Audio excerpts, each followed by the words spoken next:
En el aire, el Servicio Municipal de Radiodifusión, FM San Carlos 107.7, desde San Carlos Centro, Santa Fe, Argentina.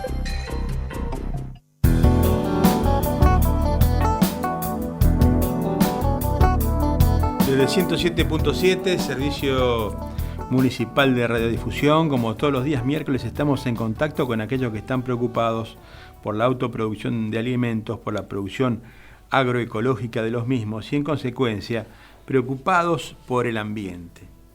Hoy estamos en una época en la que vamos a utilizar justamente la razón de ser de esta época, el otoño, que es la época en que se realiza la poda, para hablar de la racionalidad, de la lógica, digamos, aplicada a esta tarea, que hace que el único elemento natural que prevalece en las ciudades y que tiene la característica de tener un periodo de vida más prolongado que incluso los seres humanos, que es el árbol, tenga una ubicación dentro del ecosistema urbano. De hecho, el árbol es esa única herramienta que permite planificar el desarrollo urbano, acompañando los espacios verdes, acompañando con el arbolado de alineación, con el arbolado de avenidas. Y es una característica de los pueblos, digamos, desarrollados, el tener un arbolado desarrollado, un arbolado importante, un arbolado que jerarquice, digamos, a la ciudad. Cabe simplemente señalar el bosque de Boulogne en Francia, el Central Park en Estados Unidos, en Nueva York, los bosques que rodean a Londres, ¿no es cierto?, y los paseos de París, que también son bosques que fueron en algún momento bosques que pertenecían a la realeza y que luego pasaron a formar parte del patrimonio de las ciudades. Ese condimento, digamos, que aporta lo natural, la libertad de circulación, de esparcimiento, y obviamente los servicios que brinda, ¿no es cierto?, el árbol en cuanto al mejoramiento de la calidad del aire, son apreciados por las ciudades muy importantes. Nuestra capital nacional, la ciudad de Buenos Aires, tiene también muchísimo, pone muchísimo énfasis en el desarrollo del arbolado. Las grandes avenidas, las avenidas de alto tránsito, tienen árboles de gran altura, manejados muy bien, que llegan hasta un tercero, un cuarto piso de un edificio, y sin embargo, pese a que algún tipo de inconvenientes, obviamente, pueden generar, son apreciados por la población como un elemento que aporta calidez, que hace que la vida merezca ser vivida porque nos conectan, digamos, con la naturaleza y con el mundo natural. De verdad que en materia de compasión por los otros seres vivos, hemos avanzado muchísimo incluso desde los animales, ¿no es cierto?, que épocas atrás eran vistos como unos seres que estaban al servicio, que estaban subordinados, ¿no es cierto?, que dependían de la voluntad de un amo que los conducía y que los ordenaba, y a los que debían estar sometidos a tener hoy mascotas con las que compartimos tiempo en nuestras casas, con las que tenemos cada vez más la impresión de que nos vamos comunicando y que nos entienden, digamos, y que nosotros las entendemos y establecemos una relación con ellos que se torna afectuosa. Y ese avance ha sido producto de la compasión, que nos ha llevado a comprender mejor a otras formas de vida. Desde la alimentación, donde nosotros sabemos que el veganismo, digamos, el vegetarianismo, ¿no es cierto?, han impuesto métodos de alimentación y formas de alimentación que descartan el uso de vida animal, ¿no es cierto?, lo cual también implica una consideración diferente respecto de ella, hasta las prácticas, ¿no es cierto?, de manejo ganadero, que hablan de bienestar animal, es decir, de un manejo del animal para consumo que le resulte, digamos, no traumático, incluso en los métodos de faena. Es decir, en los animales de los que nos alimentamos hemos avanzado, en los animales de compañía hemos avanzado en la comprensión de ellos, y creo que ha llegado una hora en la que debemos expandir esa comprensión de otros seres vivos cuando nos referimos al mundo vegetal. En realidad, los vegetales, así como los animales pertenecen a un reino, los vegetales pertenecen al reino vegetal. Y es muy interesante comprender esta calificación de reino y su significado, así como si hiciéramos un paralelismo entre dos países, digamos, que están alejados, que tienen costumbres diferentes, que tienen moneda diferente. Incluso puede ser países que tengan formas de circulación automotriz diferente. Estamos hablando de dos culturas distintas, y cuando uno aborda una cultura diferente, tiene que someterse a esas leyes que son leyes propias de ese reino. Los vegetales, al ser analizados y al ser considerados, muchas veces nosotros cometemos el error de no visualizar que sus condiciones de vida, que sus formas de mantenerse, que su desarrollo es absolutamente diferente de lo que ocurre con otros seres vivos. Un árbol, si se quiebra una rama, hay formas de tutorarla, hay formas de sostenerla, pero la rama no se enyesa como se enyesa el hueso de un animal o de una persona. Porque los árboles tienen formas de desarrollar su crecimiento celular absolutamente diferentes. Los árboles no sustituyen las estructuras que se deterioran, así como nosotros, o como los animales, recomponemos cientos de miles de veces nuestros órganos internos a lo largo de nuestra vida. Las estructuras de los árboles que son dañadas son reemplazadas por otras estructuras de sostén y de resistencia que desarrolló su comprensión un profesor americano que se llamaba Alex Shigo, y habló de la cuádruple compartimentalización. Entonces, cuando una célula vegetal, con la célula de un árbol, se rompe, no es sustituida por otra célula en su lugar cicatrizando, sino que se desarrolla un mecanismo de crecimiento de células especializadas absolutamente diferentes. Esos son las heridas que nosotros vemos, que se van cubriendo paulatinamente en una poda. Esos son los cancros o los abultamientos que vemos en los árboles. Y si cortásemos ese árbol con un abultamiento en forma longitudinal, veríamos que allí se ha recubierto con 4 capas esa zona dañada, que esa zona dañada ha quedado muerta o hueca, y que en torno a ella ha crecido este tejido de curación o de sostén. Por eso es que vemos justamente esos abultamientos. Lo mismo que pasa con un mástil o una vara que esté clavada en el suelo, al cual nosotros le aplicamos las leyes de la física y pensamos en las leyes de la palanca y consideramos un punto de apoyo y una distancia desde la cual hacer fuerza, y consideramos que cuanto mayor esa distancia, más fuerte la potencia de lo que inclinaría o haría torcer esta palanca, o con esta palanca podría mover a esa distancia algún objeto que estuviese en el punto de apoyo. No pasa lo mismo con los árboles. Los árboles, por altos, no tienen ese efecto de palanca. Tienen mecanismos, son mecanismos producto de la evolución, que los han llevado a ser capaces de, primero, tener tejidos elásticos longitudinales que hacen que las fuerzas no se transmitan al punto de apoyo. Cuando un árbol es impulsado por el viento,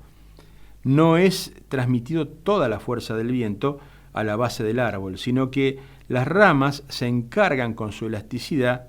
de generar una difusión de esa fuerza que se va transmitiendo y repartiendo en toda la estructura. Por otra parte, el movimiento semicircular, el movimiento de vaivén, ese ir y venir que conocemos de los árboles cuando se presenta una tormenta de viento, son también formas de romper la corriente principal de fuerza del viento en muchas otras corrientes que se distribuyen, y eso hace que la fuerza se disipe. Por supuesto que hay árboles caídos, y por supuesto que hay árboles caídos desde la base, porque también existen escalas de medición de las fuerzas del viento. Hay una fuerza conocida, un método conocido de evaluación de las fuerzas del viento que se llama escala Beaufort, y cuando llegamos al rango, ¿no es cierto?, de tormenta tropical, de ciclón, ¿no es cierto?, de tornado, las fuerzas que pueden aplicar los árboles no existen, como tampoco no funcionan, digamos, como tampoco podría funcionar la fuerza, digamos, de un edificio o de un cartel o incluso de un vehículo que puede ser levantado por un viento de estas características. Pero debajo de esos rangos de catástrofe, los árboles tienen formas de manejo de esa y de disipar, digamos, esa fuerza del viento, que salvo situaciones de alto encharcamiento, donde puede haber un vuelco desde la base porque hay demasiada agua y hay barro, y ahí, digamos, eso disminuye considerablemente la fuerza de sostén,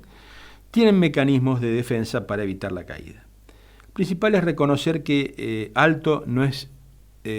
significa peligroso, sino que los árboles tienen que ser vistos como seres con otras condiciones y con otros mecanismos de defensa. La normalidad, digamos, de la aplicación de los sistemas de mantenimiento y poda buscan lograr el mayor desarrollo posible de los árboles para justamente poder aprovechar las ventajas del árbol, que son la generación de oxígeno, la retención de dióxido de carbono, la retención de gases contaminantes, la moderación de las condiciones de humedad y, sobre todo, al tener sombreado, bajar la temperatura del lugar donde ellos se encuentran, sobre todo cuando se trata de arbolado urbano de alineación. Ahora, ¿hay alguna manera de interpretar esto sin que se trate de una opinión, sin que se trate de un capricho? ¿Hay alguna manera de poner en común para que todos podamos conocer cuáles son cuál es la manera racional de manejar el arbolado? ¿Cuándo debe decidirse la extracción de un árbol por su peligrosidad? ¿O esto es opinable? ¿O esto es cuestión del observador o es cuestión de la filosofía de la persona que esté a cargo del tema? Afortunadamente, en los últimos tiempos han surgido protocolos de evaluación del riesgo del arbolado y protocolos de poda también que tienen que ver con forma de... Respecto de la poda, el árbol tiene un mecanismo de crecimiento que se llama dominancia apical. En la medida que un árbol tenga una rama más alta, esa va a ser la que va a gobernar el crecimiento del árbol y va a impedir los crecimientos bajos y los rebrotes del mismo. Pero cuando esa dominancia apical se rompe por una poda, además de interferir con su estructura que se desarrolló evolucionando y que la cambiamos con una poda y a lo mejor lo hacemos más sensible y le generamos un efecto vela al disminuir esa capacidad elástica que la altura le daba, además de eso, cuando generamos una poda, rompemos esa dominancia apical y entonces se producen enorme cantidad de crecimientos en los puntos de poda. Ese simple hecho de que cuando se baja la altura de un árbol y se decide cortarlos a todos a la misma altura en forma sistemática, genera luego brotaciones que son 4, 5 o 6 veces, digamos, la cantidad de ramas que se han suprimido y transforman a esa punta de rama en un ramillete de 5 o 6 ramas que se suma a todas las que la circundan y vuelve a generar el mismo problema con el paso del tiempo. Por eso, cuando se realiza un descope, porque es necesario hacerlo, que hay algunos casos en que por cortar raíces es necesario descopar el árbol, se utiliza una técnica que se llama de rama, digamos, conductora, ¿no es cierto?, y que permite que al dejar de todas las ramas que forman ese ramillete, una que conduzca al árbol hacia el lugar en que nosotros queremos que se desarrolle, es decir, abriendo la copa, impide el crecimiento de las que están por debajo. Se deja un trozo de rama más alta que las demás y entonces se va conduciendo con la poda el crecimiento del árbol. Esa es la forma racional de podar un árbol urbano y que no en todas las localidades se aplica y que estamos todos trabajando para lograr que desde el Ministerio de Ambiente se vuelva a la práctica de inducir, educar, ¿no es cierto?, y explicar a los presidentes comunales y a los operarios municipales cuál es la forma correcta de podar. En San Carlos Centro venimos manejando esta técnica de poda desde hace muchísimos años, desde los años 90 venimos trabajando con podas de formación de copa, poda de elevación y tratando de mantener lo más sano posible el desarrollo de nuestras plantas para tener ese sombreado y esos beneficios del árbol en las calles. Vamos en la segunda parte, si ustedes quieren, a hablar de los protocolos internacionales que hay acerca de la forma de tomar decisiones con respecto al arbolado, a su extracción o a su mantenimiento.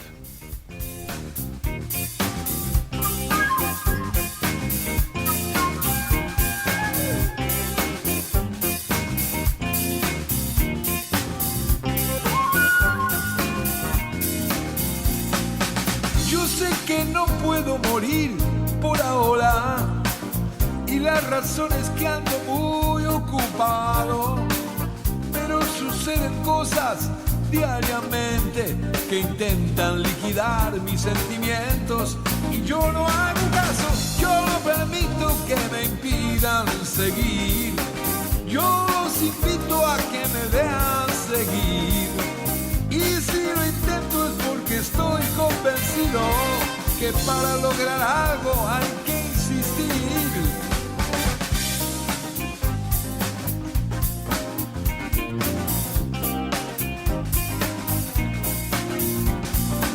Me encontré ayer con un pibe de 15, me preguntó que cómo había hecho. Yo no quise aburrirlo con mi rollo de que aún sigo intentando y pensé que era mejor decir yo no permito que me impidan seguir, yo los invito a que me vean seguir y si yo intento es porque estoy convencido que para lograr algo hay que insistir. Lograr un arbolado maduro en una ciudad que se destaque y que alcance lo que algunos organismos internacionales llaman el desarrollo del canopeo, o sea, el desarrollo de la parte aérea más elevada, formando un túnel en las calles, es un trabajo que lleva muchísimos años y que lleva una continuidad y una coherencia en la forma de manejar el arbolado. Ahora, ¿qué pasa con los riesgos del arbolado? ¿Hay alguna manera de establecer protocolos que no dependan de la voluntad o de las opiniones?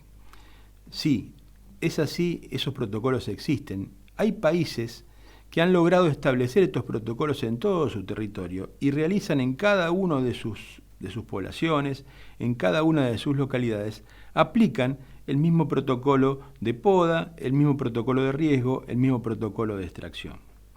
Se puede, aplicando la ciencia y aplicando la técnica,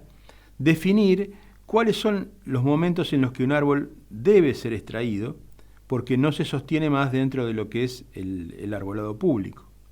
Un caso muy común es la solicitud de extracción que normalmente procede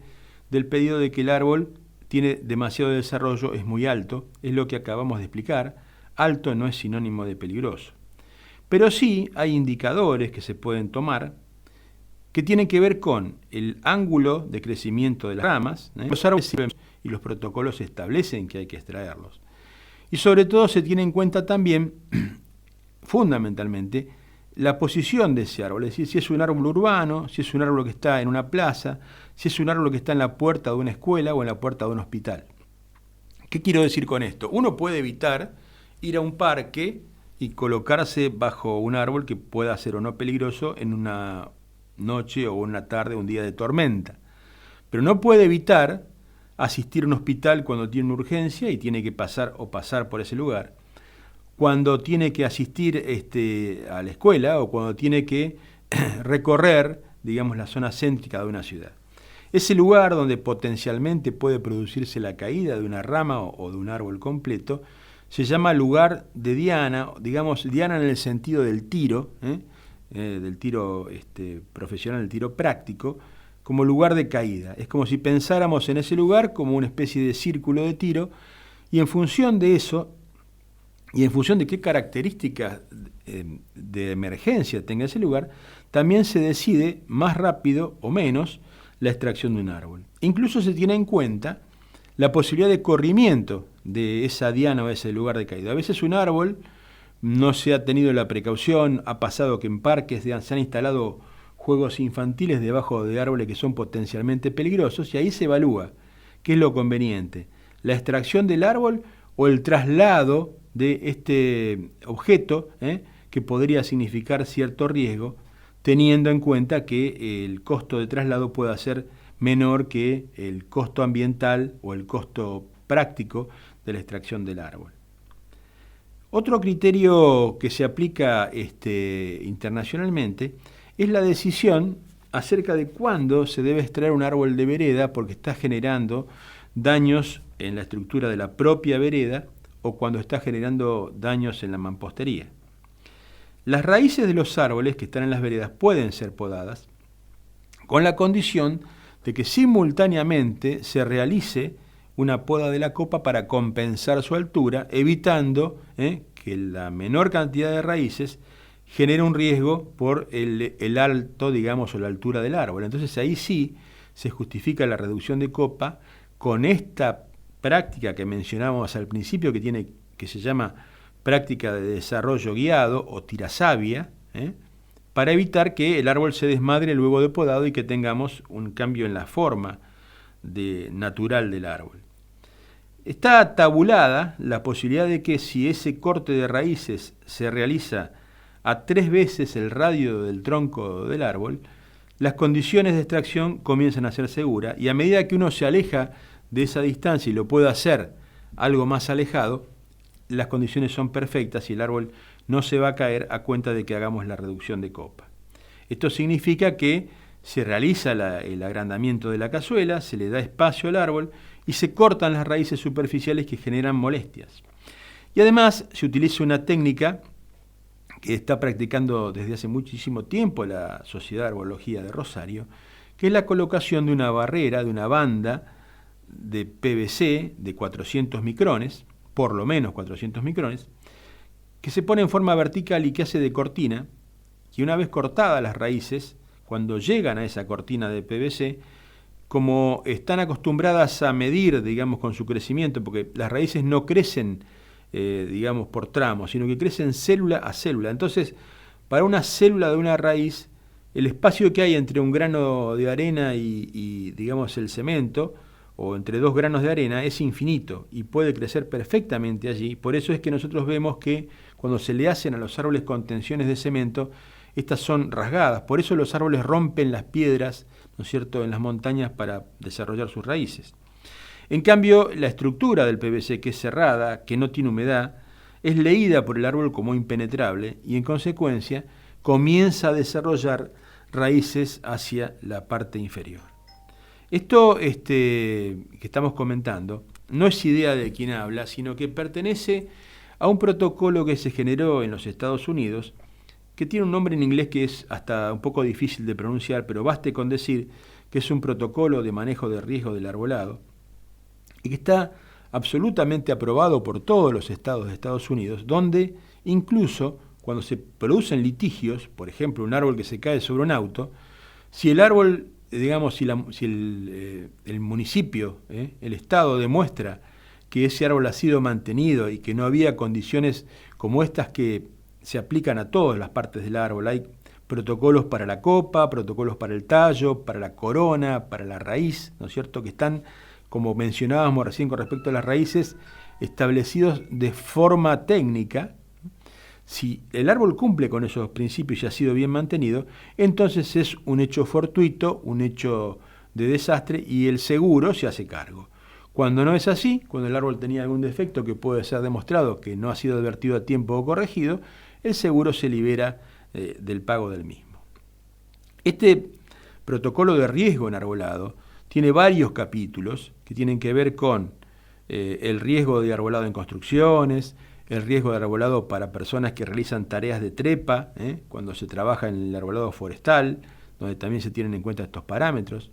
el protocolo de riesgo de árboles en cuanto a poda en la zona urbana,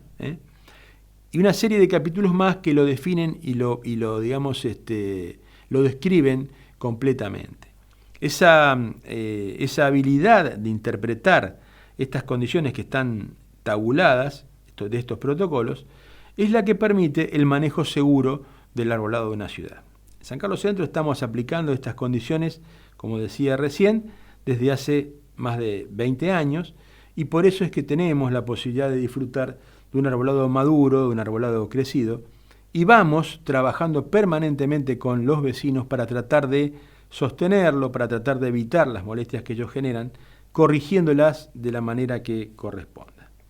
Queríamos dejarle este comentario acerca del tema de poda, para que valoren también el trabajo de la Municipalidad de San Carlos Centro desde hace muchísimo tiempo, que tiene tanto que ver con la región. No así en ciudades o pueblos que nos rodean, donde estas cosas no se practican. Hoy en día, como hablábamos al principio, la compasión, el respeto por otras formas de vida y la consideración acerca de ellas y de su desarrollo pleno, es lo que distingue a las ciudades civilizadas, a las ciudades modernas, a las ciudades proactivas de las que no lo son. Les agradezco mucho que nos hayan acompañado. Somos 107.7, Servicio Municipal de Radiodifusión. Soy Rubén Broda, del equipo de gobierno de San Carlos Centro.